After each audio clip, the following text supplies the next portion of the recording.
2 અને 3. હવે કોઈ પણ પૂર્ણ વર્ગ સંખ્યા હોય એની અંદર 0 હોય ને 0 તો એ બેકી સંખ્યામાં 0 હોય, એકી સંખ્યામાં ન હોય.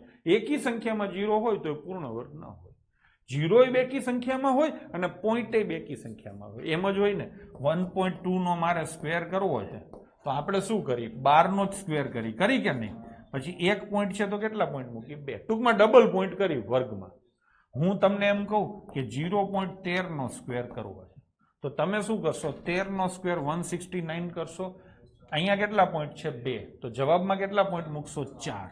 હા ને? ટૂંકમાં વર્ગ કરો એટલે પોઈન્ટ બમણા થાય, વર્ગ કરો એટલે 0 બમણા થાય. ટૂંકમાં બધું બમણું થાય. બમણું થાય એટલે 2 ના ગુણાંકમાં હોય.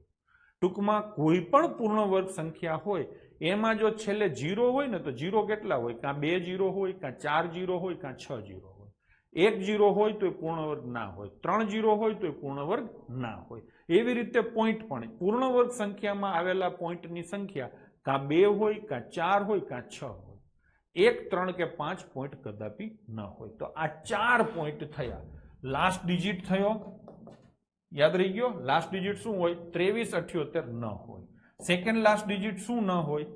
એકી ન હોય. શું હોય? બેકી. ખાલી 6 માં જ એકી હોય, બાકી બધે બેકી હોય. પછી બધા આંકડાનો સરવાળો શું થાય?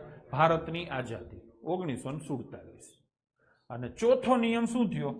એકી સંખ્યામાં 0 કે પોઈન્ટ ન હોય. બરાબર? એકી સંખ્યામાં હોય તો પૂર્ણ વર્ગ ન હોય. ડન છે? તો આ 4 પોઈન્ટ પણ તમારે જોડે જોડે યાદ રાખવાના થશે. મેં અહીંયા સુધી બરાબર સમજાવ્યું છે ભાઈ?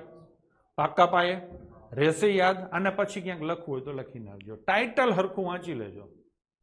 ન હોય એવું. એક્ઝામમાં તમને આ વસ્તુનો ભરપૂર ઉપયોગ થવાનો છે અને આ વસ્તુ ખબર હશે તો જવાબ તમે ગણાવીને આપી શકશો. તો થોડીક પ્રેક્ટિસ કરશું આની.